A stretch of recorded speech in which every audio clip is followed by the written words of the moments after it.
ಮೊದಲು ಪರಪ್ಪನ ಅಗ್ರಹಾರದಲ್ಲಿದ್ದಾಗಲೂ ಕೂಡ ಇದೇ ರೀತಿಯ ಸುದ್ದಿಗಳು ಹೊರಬರ್ತಾ ಇದ್ವು. ದರ್ಶನ್ 10 kg ತೂಕ ಕಡಿಮೆ ಆದರು, ಪುಸ್ತಕದ ಮೊರೆ ಹೋದರು, ಊಟಕ್ಕಾಗಿ ಹಪಾಪಿಸ್ತಿದ್ದಾರೆ ಅಂಥೇಳಿ. ಅದಾದಮೇಲೆ ಅದು ಮೇಲ್ನೋಟಕ್ಕೆ ಹಂಗೆ ಕಾಣಿಸಿದ್ರು ಕೂಡ ಒಳಗೊಳಗೆ ರಾಜಾತಿಥ್ಯವನ್ನು ಪಡಿತಾ ಇದ್ರು, ಒಳಗೊಳಗೆ ಬಾಲವನ್ನು ಬೆಚ್ಚಿದ್ರು. ಬಳ್ಳಾರಿ ಜೈಲಲ್ಲಿ ಅದಕ್ಕೆ ಅವಕಾಶ ಇಲ್ಲ ಅಂಥೇಳಿ ಅಧಿಕಾರಿಗಳು ಎದೆ ತಟ್ಕೊಂಡು ಹೇಳ್ತಾ ಇದ್ದಾರೆ. ಏನು ಮಾಡ್ತಾರೆ ಅನ್ನೋದನ್ನು ಕಾಲವೇ ಉತ್ತರಿಸಬೇಕಾಗುತ್ತೆ.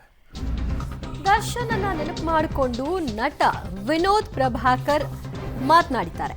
ದರ್ಶನ್ ನನ್ನ ಸ್ನೇಹಿತ, ಕಷ್ಟ ಕಾಲದಲ್ಲಿ ನೆನೆಯುವವನೇ ನಿಜವಾದ ಸ್ನೇಹಿತ, ಹೀಗಂತ ಪಬ್ಲಿಕ್ ಟಿವಿಯ ಜೊತೆಗೆ ವಿನೋದ್ ಪ್ರಭಾಕರ್ ಮಾತನಾಡಿದರು.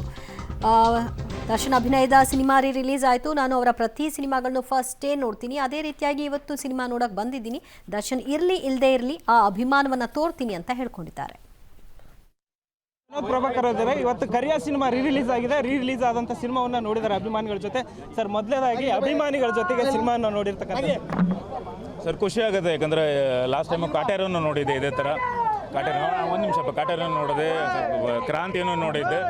ಸೊ ಈಗ ಕರಿಯಾನು ನೋಡ್ತಿದ್ದು, ಮುಂದೆ ಯಾವ ಸಿನಿಮಾ ರಿಲೀಸ್ ಆದರೂ ನೋಡ್ತೀನಿ ಸರ್. ಯಾಕಂದರೆ ನಮ್ಮ ಮುನಿಸ್ವಾಮಿ ಅವರು, ನಮ್ಮ ಸ್ನೇಹಿತರಾದ ಮುನಿಸ್ವಾಮಿ ಅವರು ಮತ್ತೆ ರಿಲೀಸ್ ಮಾಡಿದ್ದಾರೆ. ಭಾಳ ಚೆನ್ನಾಗಿ ಮಾಡಿದ್ದಾರೆ. ಕ್ವಾಲಿಟಿ, DA ಕ್ವಾಲಿಟಿ ಎಲ್ಲ ಆಗಲಿ, 5.1 ಇದು DTS ಎಲ್ಲ ಮಾಡಿರೋದಾಗಲಿ. ಆ್ಯಂಡ್ ಪ್ರಸನ್ನ ಥಿಯೇಟರ್ ನಮ್ಮ ಸ್ನೇಹಿತರು ಅವ್ರದ್ದೇ.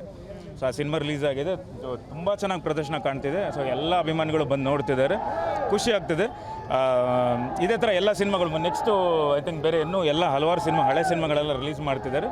ಒಳ್ಳೆಯದಾಗಲಿ. ಇವತ್ತು ರಿಲೀಸ್ ಆಗಿರುವಂಥ ಎಲ್ಲ ಸಿನಿಮಾಗಳು, ಆಮೇಲೆ ಎಲ್ಲ ಕನ್ನಡ ಸಿನಿಮಾಗಳಿಗೂ ಚೆನ್ನಾಗಿ ಆಗಲಿ ಅಂತ ನಾನು ಕೇಳ್ಕೊತೀನಿ. ಕಾಟೇರ ಕ್ರಾಂತಿ ದರ್ಶನ್ ಸರ್ ಇದ್ದಾಗ ನೋಡಿದ್ರಿ, ಇವತ್ತು ದರ್ಶನ್ ಸರ್ ಇಲ್ಲ, ಇವತ್ತು ಅವರು ಜೈಲಲ್ಲಿ ಈ ಸಂದರ್ಭ ಖಂಡಿತ ಬೇಜಾರಾಗುತ್ತೆ. ಎಲ್ರಿಗೂ ಬೇಜಾರಾಗುತ್ತೆ. ಅಭಿಮಾನಿಯಾಗಿ ನಾನು ನೋಡ್ತಿದ್ದೀನಿ. ಆದಷ್ಟು ಬೇಗ ಎಲ್ರಿಗೂ ಒಳ್ಳೇದಾಗಲಿ ಅಂತ ಕೇಳ್ಕೊತೀನಿ ಸರ್, ಅಷ್ಟೇ. ದರ್ಶನ್ ಅವ್ರನ್ನ ಬಳ್ಳಾರಿ ಜೈಲಿಗೆ ಟೈಮ್ ಏನು ಅಂತ ಆನ್ಸರ್ ಮಾಡುತ್ತೆ. ನೀನು ಆನ್ಸರ್ ಮಾಡೋ ಅಷ್ಟು ದೊಡ್ಡವನು ನಾನಲ್ಲ. ಖಂಡಿತ ಎಲ್ಲ ತಿಳ್ಕೊಂಡು ನಾನು ಖಂಡಿತ ಒಂದು ಆನ್ಸರ್ ಮಾಡ್ತೀನಿ ಸರ್. ದರ್ಶನ್ ಅವ್ರದ್ದು ಇತ್ತೀಚೆಗೆ ಒಂದು ಫೋಟೋ ವೈರಲ್ ಆಗಿತ್ತು. ಸೊ ಪರಪ್ಪನ ಅಗ್ರಹಾರದಲ್ಲಿ ನಿಮ್ಗೆ ಎಷ್ಟು ಗೊತ್ತಿದೆ ಅಷ್ಟೇ ನನಗೂ ಗೊತ್ತಿದೆ. ಯಾಕಂದರೆ ನಾನು ಸ್ಟಾರ್ಟಿಂಗಿಂದ ಏನು ತೋರಿಸ್ಕೊಂಡ್ಬರ್ತಿದ್ದೆ ನಾನು ಅಷ್ಟೇ ನೋಡ್ತಿದ್ದೀನಿ. ನೋಡೋಣ ಸರ್, ಮುಂದೆ ಏನಾಗುತ್ತೆ ನೋಡೋಣ. ನೀವು ಭೇಟಿ ಆಗೋದು ಏನಾದರೂ ಪ್ಲಾನ್ ಇದೆಯಾ ಸರ್? ಅದೇ ಮುಂದೆ ನೋಡೋಣ ಸರ್. ಯಾಕಂದರೆ ಅದು ತುಂಬ ಟೈಟ್ ಇದೆ. ನಾನು ಇಲ್ಲಿದ್ದಾಗ ಫಸ್ಟ್ ನಾನೇ JCಗೆ ಹೋಗಿ ನೋಡ್ಕೊಂಬಂದು, ಪರ್ಮಿಷನ್ ಸಿಕ್ತು. ಖಂಡಿತ ಮುಂದೆ ಪರ್ಮಿಷನ್ ಸಿಕ್ಕರೆ ಹೋಗಿ ನೋಡ್ಕೊಂಬರ್ತೀನಿ ಸರ್. Thank you sir. ಇದಿಷ್ಟು ನಟ ವಿನೋದ್ ಪ್ರಭಾಕರ್ ಅವರ ಮಾತಾಗಿತ್ತು. ಕ್ಯಾಮ್ರಾ ಪರ್ಸನ್ ಹೇಮಂತ್ ಜೊತೆ ಧನು, ಎಲ್ಗಾಜ್, ಪಬ್ಲಿಕ್ TV, ಬೆಂಗಳೂರು.